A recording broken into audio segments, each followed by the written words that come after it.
நமச்சிவாய சிவாய நம. அனைத்து தமிழ் உள்ளங்களுக்கும் கனிவான வணக்கங்கள்.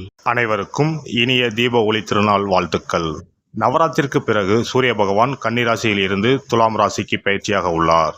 இதனால் சில ராசிக்காரர்களுக்கு அவரின் நற்பார்வையால் தொழில் வியாபாரத்தில் முன்னேற்றமும் குடும்ப வாழ்க்கையில் மகிழ்ச்சியும் அதிகரிக்க உள்ளது. சூரிய பகவான் ஒவ்வொரு ராசிக்கும் பயிற்சியாகி அதில் சஞ்சரிக்கும் காலத்தை நாம் தமிழ் மாதமாக அழைக்கின்றோம். அக்டோபர் மாதம் 18ஆம் தேதி முதல் நவம்பர் மாதம் 16ஆம் தேதி வரை துலாம் ராசியில் சூரியன் சஞ்சரிக்கும் காலத்தை நாம் ஐப்பசி மாதம் என அழைக்கின்றோம். ஐப்பசி மாதம் அடைமழை காலம் என்பது பழமொழி. அத்துடன் ஐப்பசி மாதம் ஐஸ்வரங்களை அள்ளித்தரும் மாதமும் ஆகும். இம்மாதத்திற்கு துலா மாதம் என்ற பெயரும் உண்டு. இந்த மாதத்தில்தான் முருகனுக்குரிய கந்த சஷ்டி, சிவனுக்குரிய அன்னாபிஷேகம், தீபாவளி போன்ற சிறப்பு பண்டிகைகள் வருகின்றன. இந்த ஐப்பசி மாதமானது விசுவாச ஆண்டு அக்டோபர் மாதம் 18ஆம் தேதி சனிக்கிழமை அன்று துவாதசி திதியில் பூரம் நட்சத்திரத்தில் சுப்பிரம் நாமயோகத்தில் தைத்தூலம் கரணத்தில் சித்த யோகத்தில் சனி மகா பிரதோஷம் கூடிய நன்னாளில் இந்த அற்புதமான ஐப்பசி மாதம் பிறக்கிறது. இம்மாத கிரகநிலை என எடுத்துக்கொண்டால் கடகராசியில் குரு பகவானும், சிம்ம ராசியில் கேது பகவான் மற்றும் சந்திர பகவான் சஞ்சரிக்கின்றனர். கன்னி ராசியில் சுக்கிர பகவானும், துலாம் ராசியில் சூரியன், புதன், செவ்வாய் உள்ளனர். கும்ப ராசியில் சனியும் ராகுவும் சஞ்சரிக்கின்றனர். இம்மாத கிரக பெயர்ச்சி என எடுத்துக்கொண்டால் செவ்வாய் பகவான் ஐப்பசி மாதம் 10ஆம் தேதி துலாம் ராசியில் இருந்து விருச்சக ராசிக்கு பயிற்சியாகின்றார். ஐப்பசி மாதம் 17ஆம் தேதி சுக்கிர பகவான் கன்னி ராசியில் இருந்து துலாம் ராசிக்கு பயிற்சியாகின்றார். இந்த கிரகங்களின் அமைப்பு மற்றும் பெயர்ச்சியால் உங்கள் ராசிக்கு இம்மாதம் உண்டாகும் சுப மற்றும் அசுப பலன்கள் என்ன என்பதனையும், அசுப பலன் ஏற்படுமாயின் ராசிக்காரர்கள் செய்ய வேண்டிய பரிகாரம் என்ன, வழிபட வேண்டிய தெய்வம் யார், செல்ல வேண்டிய கோவில் என்ன என்பதனை பற்றி விரிவாக காண்போம். பிறக்கப் போகும் இம்மாதம் உங்கள் வாழ்வில் வளமும் நலமும் செல்வ செழிப்பும் பெற்று வாழ்வில் உயரிய நிலையை அடைய எல்லாம் வல்ல எம்பெருமானை வேண்டி விரும்பி கேட்டுக்கொள்கிறேன்.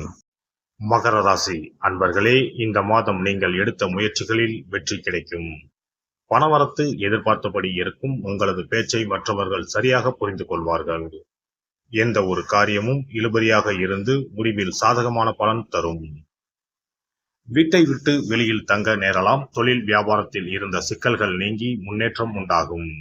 லாபம் அதிகரிக்கும். பழைய பாக்கிகள் வசூலாகும். வியாபாரத்தில் இருந்த இடையூறுகள் நீங்கும். வியாபார வளர்ச்சி பற்றிய சிந்தனைகள் எழும். அரசாங்கத்தில் எதிர்பார்த்த உதவிகள் கிடைக்கும். உத்தியோகத்தில் இருப்பவர்களுக்கு பதவி உயர்வு, சம்பள உயர்வு உண்டாகும். வேலைப்பளு குறையும். பயனற்ற பயணங்கள் உண்டாகலாம். குடும்பத்தில் மகிழ்ச்சியான சூழ்நிலை காணப்படும். உறவினர்கள் மத்தியில் மதிப்பு கூடும். எண்ணியபடி செயல்களை செய்து காரிய வெற்றி காண்பீர்கள். நண்பர்கள் மூலம் உதவிகள் கிடைக்கும். ஆன்மீக பணிகளில் ஈடுபாடு அதிகரிக்கும். விரும்பிய பொருட்களை வாங்கி மகிழ்வீர்கள். திருமண முயற்சிகளில் சாதகமான பலன் கிடைக்கும். பெண்களுக்கு மனதில் துடிச்சல் அதிகரிக்கும். திட்டமிட்டபடி செயலாற்றி காரிய அனுகூலம் பெறுவீர்கள்.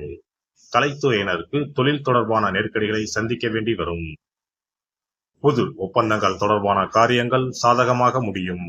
அரசியல்வாதிகள் அடுத்தவர்களிடம் வாக்குவாதத்தை தவிர்ப்பது நன்மை தரும். தொலைதூர தகவல்கள் நல்லவையாக இருக்கும். மாணவர்களுக்கு பாடங்களை படிப்பது வேகம் பெறும். கல்வியில் வெற்றி பெறுவீர்கள். நட்சத்திர பலன்கள் உத்திராடம் 2, 3, 4ஆம் பாதங்கள். இந்த மாதம் முன்னோர்கள் வழிபாடு மிகவும் முக்கியம்.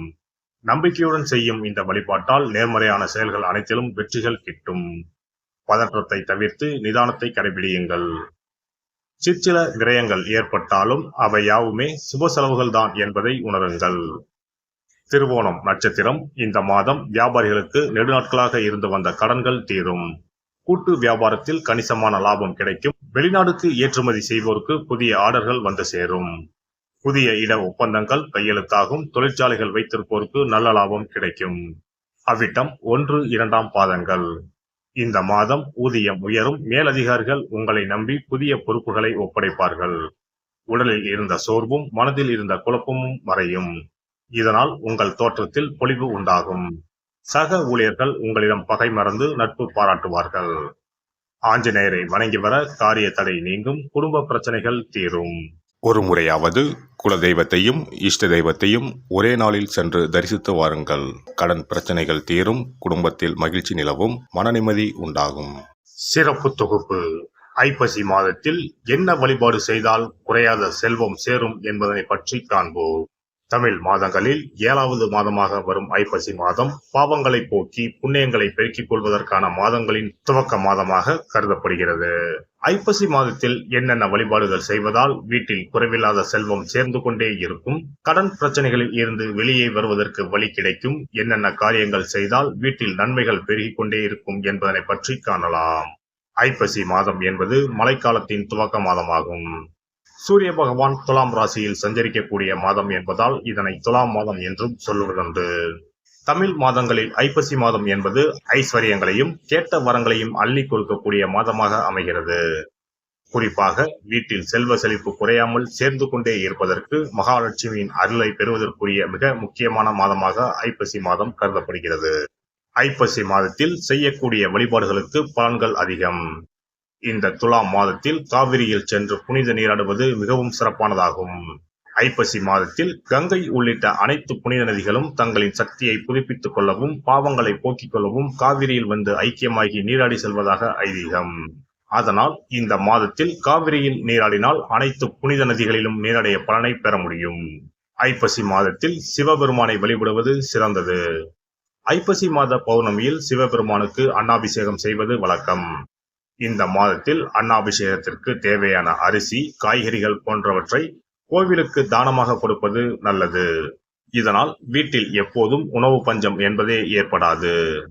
ஒரு அன்னாபிஷேகத்தை தரிசித்தால் கோடி லிங்கங்களை தரிசித்து வழிபட்ட புண்ணிய பலன் கிடைக்கும். அதனால் இந்த மாதத்தில் சிவ வழிபாடு செய்வதும் சிவ கோவில்களுக்கு வேண்டிய உதவிகள் செய்வதும் உளவார பணி செய்வதும் பல மடங்கு அதிகமான புண்ணியத்தை தரும். ஐப்பசி மாதத்தில் வரும் பிரதோஷம் மிகவும் மகத்துவம் வாய்ந்ததாகும். இந்த நாளில் விரதம் இருந்து சிவபெருமானை வழிபட்டால் வேண்டுதல்கள் நிறைவேறும்.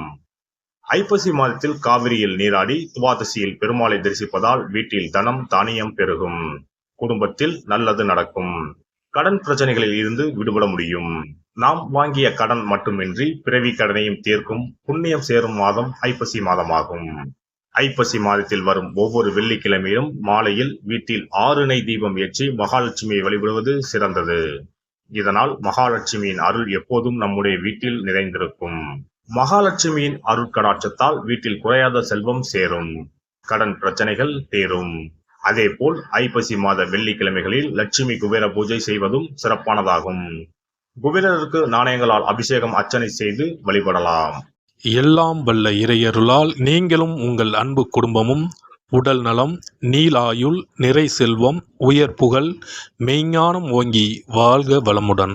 இந்த வீடியோ பதிவு உங்களுக்கு பிடித்திருந்தால் லைக் பண்ணுங்க, கமெண்ட் பண்ணுங்க, ஷேர் பண்ணுங்க, மறக்காம சப்ஸ்கிரைப் பண்ணுங்க, பக்கத்துல இருக்கிற பெல் பட்டனை கிளிக் பண்ணுங்க. நன்றி, வணக்கம். ஓம் நமச்சிவாய, சிவாய நம.